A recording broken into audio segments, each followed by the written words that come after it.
Doctor Who Warriors of the Deep, the 15th story of the 5th Doctor, is written by Johnny Byrne and starring Peter Davison, Janet Fielding and Mark Strickson.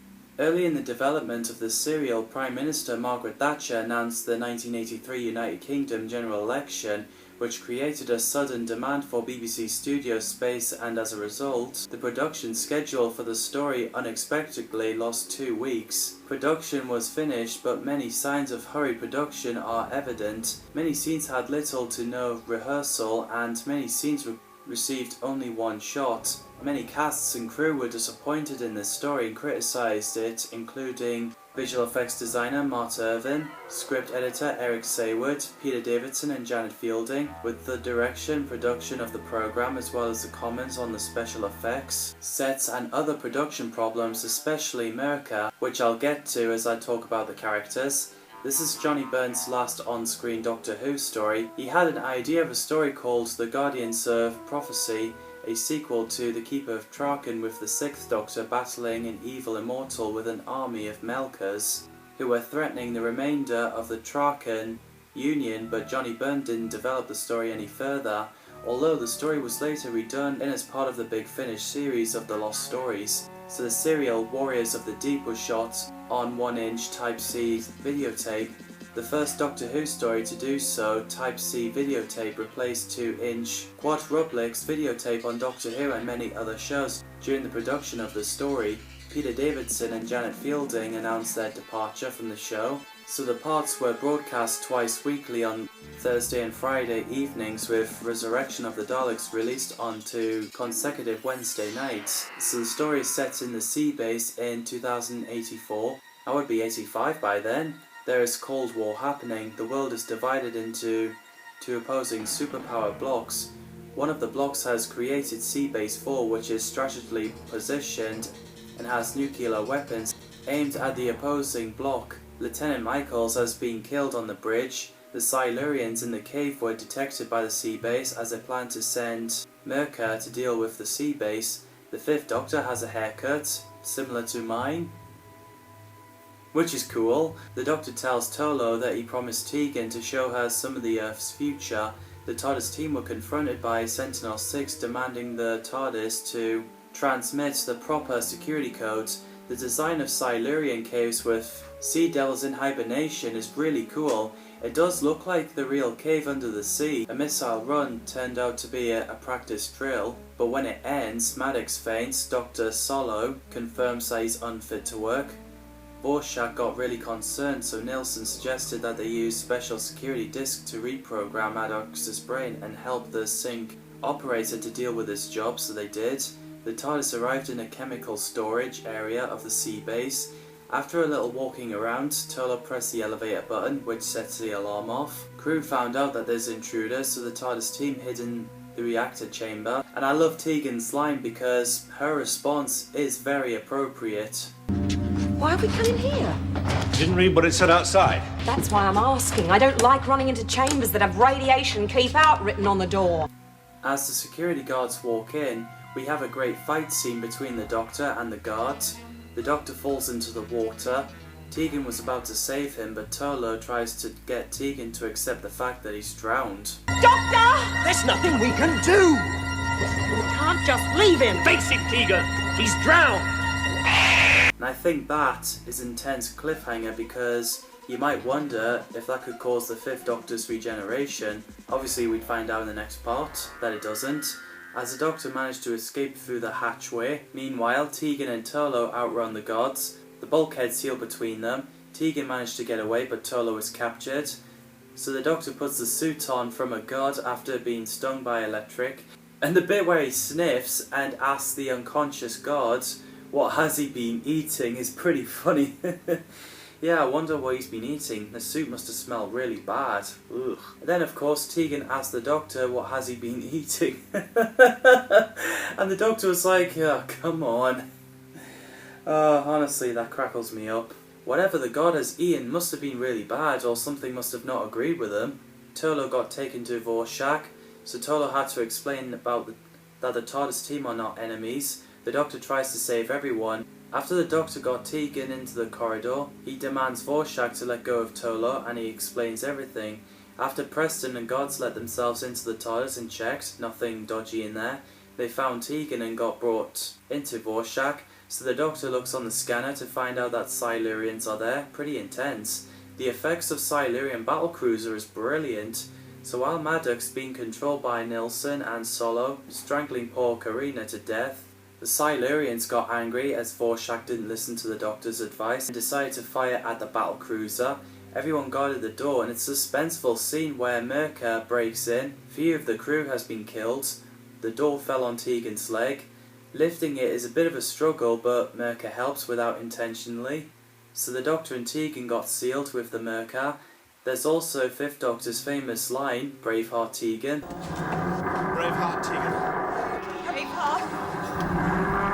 It's gonna kill us! Peter Davidson is great as the Fifth Doctor. I met him twice and he was lovely. I really liked Janet Fielding and Mark Strickson as Tegan Jovanka and Vislor Tolo. The Silurians' design is pretty good. I really like the voice. I thought it sounded cool. Revive the warriors!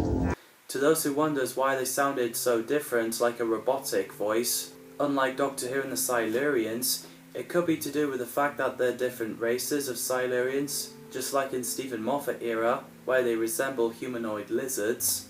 The Sea Devils looks pretty badass in samurai outfit. Norman Comer plays Ichtha, the leader of the Silurian Triad, who met the Doctor before as the Third Doctor. He's great. The Doctor Who and the Silurians and Doctor Who and the Cave Monsters Target novelisation doesn't name the scientist, Old Silurian or Young Silurian, as Ichtha, but as Kato, Ogdal and Morka.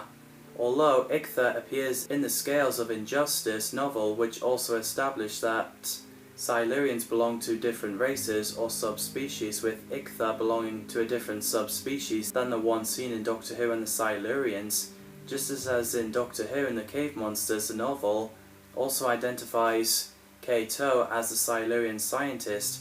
Mirka are big reptile species used by Silurians and Sea Devils as a backup. Their biological type are dinosaurs and have the ability to deliver electric shocks, like electric eels. I don't think the design is bad. It looks pretty slimy and scary. Apparently the Mirka costume was one of the biggest problems for everyone, as it was finished an hour before the filming. The Mirka scene 2 puppeteers barely fit in the costume without any time of rehearsing, and the paint was still wet. The comics, such as The Lost Dimension, shows to those who struggle on what they're trying to do with the design. Tom Adams plays Rorschach, who's the commander of Seabase 4. He gives off fantastic performance. Stephen Burkoff, Brian Blessed, Kenneth Colley, Michael Gregg, Paul Darrow, Anton Diffring, Peter Gilmore, Del Henney, Gareth Hunt, Martin Jarvis, Patrick Mower, David Warner, Simon Williams, and Peter Wingard were considered for the role before Adams got it. Nigel Humphreys plays Bullock, an officer, the only crew who survived. I really like that guy, he's canny. Nicholas Ball, Tom Chadburn, Maurice Colburn, Paul Darrow, Michael Gothard, Richard Heffer, Roger Lloyd Pack, Bruce McCulloch, Terry Malloy, Tony Ozabar, Edward Peel, Stephen Ree, Carl Rigg, Donald Sumter, David Warwick, and Stephen Yardley were considered for the role. Tara Ward plays Lieutenant Preston, an officer. She's very likeable. It's a shame that she's killed off. Lydia Bellingham, Sarah Berger, Isla Blair, Suzanne Danielle, Patricia Finnegan, Georgia Hale, Jenny Handley, Diane Keane, Rula Lenska, Helen Mirren, Susan Penhaligon, Pamela Salem, Susan Skipper and Fiona Walker were considered for the role. Ingrid Pitt plays Solo, a doctor along with Nilsson, was a convert to the ideology of the East Bloc. The Power Bloc opposed to the base. She does a great job playing a scientist. Honor Blackman, Eleanor Braun, Diane Keane, Rula Lenska, Maureen Lipman, Pamela Salem, Sylvia Sims, Wanda Ventham and Fiona Walker were considered for the role. Ian McCulloch plays Nilsson, an officer and second in command. He does a great job playing a villain. Peter Ann, Nicholas Ball, Tom Chapman, Michael Gothard, Ian Holm, Dennis Lill, Ronald Lacey, Alfred Lynch, Ian McKellen, Clive Merrison, John Normington and Edward Peel were considered for the role. Martin Neal plays Maddox, a student training who got mind-controlled. His acting is brilliant. Nitsa Soul plays Karina, an officer whose rank was ensign and a close friend to Maddox. I really like her as well. There's great casting. The sets of sea base and caves, like I said, is superb. You can feel yourself in sea base and caves. I really love the music by Jonathan Gibbs. To those who criticise the effects, Richard D. Carrier, aka Clever Dick Films, once said, "The show is not about visuals and spectacular effects, it's about ideas, themes and imaginations." And he's right. So the Doctor threw a grenade at Mirka. Tolo got the crew to open the bulkhead to save the Doctor and Tegan's life. So the Doctor has an idea of defeating Mirka. I needed Preston's help while a group of Sea Devils broke in, so the ultra-violent light generator got brought in, and I love that sound. Look!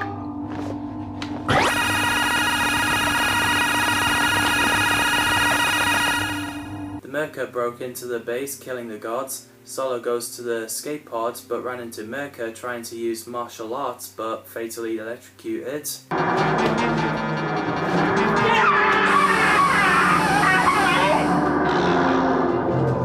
Which got Michael Grade saying in room 101 that he hated Doctor Who and how much he hated it.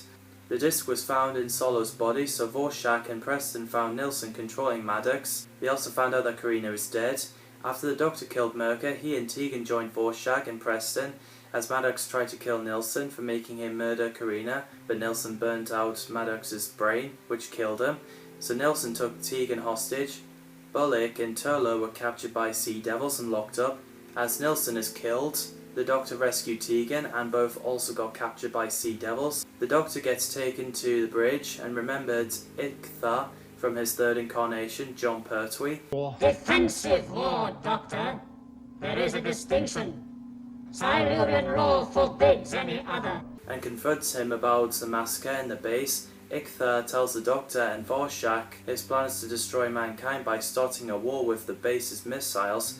After Bullock, Preston, Tegan and Tolo escaped, they rescue the Doctor but couldn't rescue Vorshak.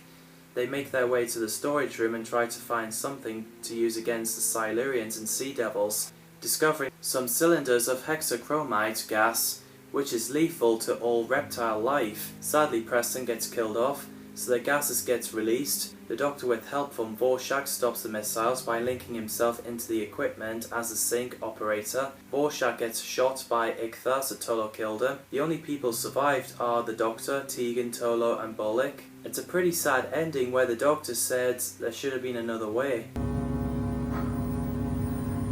There should have been another way. This may be unpopular opinion, but I actually like this story. I think it's a lot of fun. I was even surprised when I found out it was hated. What did you think of Warriors of the Deep? I know everyone's entitled to their own opinion, but positive comments would be nice though. Drop some down below. Thanks for watching, and I'll see you in the next video.